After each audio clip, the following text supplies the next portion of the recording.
the NCAA came out with some guidelines for how college football could be played. And there are a lot of details in that. But what I would start with here is I still believe that if all of these other leagues are going to be playing, I want you to think about all the different sports that are going to be taking place by late July or early August. Just listen to this list. Either training camp will be going on or the sports will already be occurring. All right? This is a pretty exhaustive list, so listen along. Major League Baseball starts next week. The NHL starts August 1st. NBA starts at the very end of July. NFL teams are theoretically going to start reporting by next week and the week after to arrive, especially the rookies and everyone else. And by August 1st, in theory, everybody would be in training camp. MLS is already playing.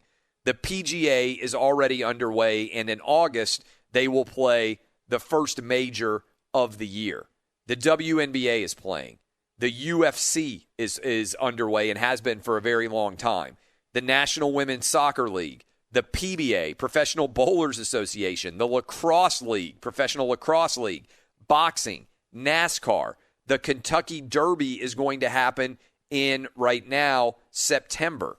And also the Indy 500. Now, I'm sure that I have left some sports out of the mix there, but when I go through this list, that is 1, 2, 3, 4, 5, 6, 7, 8, 9, 10, 11, 12, 13, 14, 15 different level events that are all going on. Now, when I see all of these sports taking place, and that they will be taking place either in July or August, I sit back and I say, how is it that college football uniquely has become the one sport that it appears may end up being canceled? And so this, to me, is a very intriguing story to follow. And in particular, I'm going to just pretend that I am sitting here and we're having a discussion, and you can tweet me and share your arguments. But it seems to me that there are effectively three real arguments for why college football shouldn't take place this fall. And frankly, I don't think any of the three arguments are very good. And let me lay them out for you. The first one, and this is the one that you're going to hear from the most people, is that it's not safe. And when people say it's not safe, they mean both the game is not safe and it's not safe for the players. The game itself, if you heard Dr. Chow yesterday, he argued that the game of football itself, in his mind, was not likely, and he wrote this at Outkick. Who's now an employee of Outkick, Dr. Chow is, at Pro Football Doc. He wrote on Outkick that in his opinion, the game itself was unlikely to lead to the spread of the virus. In other words, even if a running back gets tackled by a linebacker, they're in close contact for a relatively short amount of time. And he pointed out that, for instance, the Rudy Gobert situation, Rudy Gobert tested positive, but none of the guys who had played against Rudy Gobert tested positive, despite the fact that they're all sweating and running into each other and everything else associated with it. So the game itself of football is not safe, right? There's lots of violence involved. There's lots of conflict. There's lots of hitting. But the coronavirus is not necessarily adding to the level of lack of safety, all right?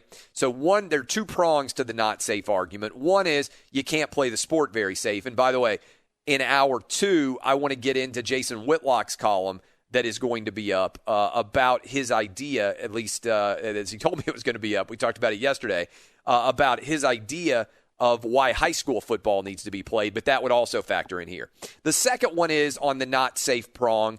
Well, the players aren't safe on a college campus. And this, to me, is one that is very, very easy to attack as an invalid argument. Because if the players aren't safe on a college campus, why would they be safer at home wherever they live? This argument doesn't make sense to me, because the data would suggest that the best place a player could be is on a college campus with constant medical attention offered to him and readily available testing virtually at the drop of a hat. He's getting his temperature taken every day. He's getting testing done on a regular basis to ensure that there is not a coronavirus infection.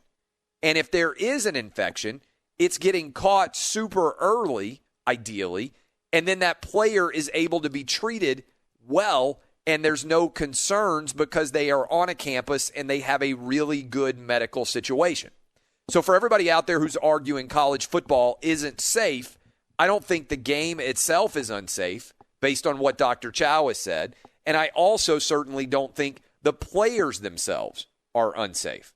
Okay, so that's the first argument, and I don't think it's a good one for why college football shouldn't exist. The next argument is the players are not professionals. And that's what maybe some of you are saying, well, the leagues that I all ran through, the 15 different leagues, those all involve adults making professional decisions to be involved in play. The situation, however, is anyone who doesn't want to play can decide not to play, remain on college scholarship, and likely get a redshirt year for medical reasons and be able to come back theoretically next year in the hopes that by then, hopefully, we will have a vaccine and it will be effective and nobody will have to worry about the coronavirus anymore. But so the players, while they're not professionals, I think if you polled them based on coaches and administrators that I am talking with, all the college athletes want to play their sports this fall. It doesn't matter what the sport is. They all want to take the field and play because they are college kids, and the vast majority of them, I should say, not all, but whenever I talk, they're like, 99% of our players want to take the field. Well, if somebody's mom and dad or the player himself or herself doesn't feel good about playing sports in the fall, then they don't have to. So there's no compulsion here. Nobody is saying, hey, you have to play or else there's going to be serious consequences. So the not professionals argument to me is not a good one because kids are voluntarily deciding, hey, I want to play. I don't want to have to sit out potentially an entire season. And then the third one is, well, what about other people? Because now there's an acknowledgement of what I've been telling you for a while, which is the danger to college kids is limited when it comes to the coronavirus. College kids are more likely to be struck by lightning. They're more likely to be murdered. They are more likely to drown. They are more likely to die of an alcohol-related incident. They are more likely to die driving to a college campus than they are from the coronavirus. And so the question that is out there, which I think is a good one, is, okay, let's not even talk about the college kids. What about older people that they might come into contact with on a college campus? Well, first of all, that argument applies similarly if they're off campus, right?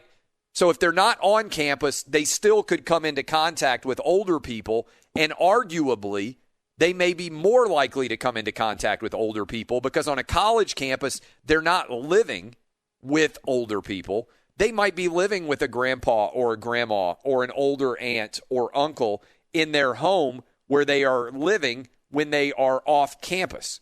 And that is actually where most of the coronavirus is spreading, is inside of households in a lot of close contact.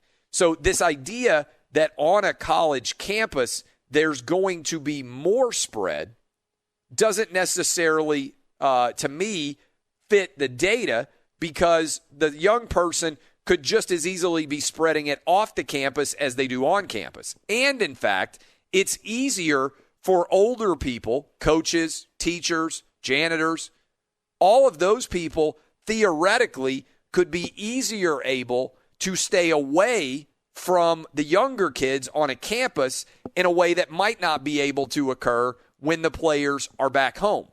So I don't buy into any of the three major arguments that you are probably hearing from people who think college football shouldn't happen. Again, to me, there are three primary arguments. It's not safe for them, and the not safe is It's not safe for the players to be on campus. It's not safe for the game to be played.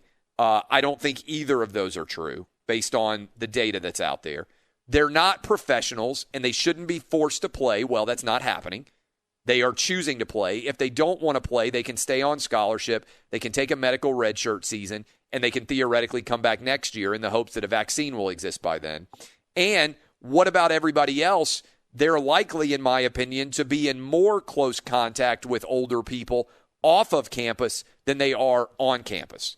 When you actually look at all of the arguments out there, to me, everything ties in here, and college kids should be on campus, and there is a lot of evidence of why college football should be able to play just like Major League Baseball, the NFL, the NHL, the NBA, MLS, PGA, WNBA, UFC, NWSL, PBA, boxing, NASCAR, Kentucky Derby, Indy 500, and the Professional Lacrosse League are all taking place.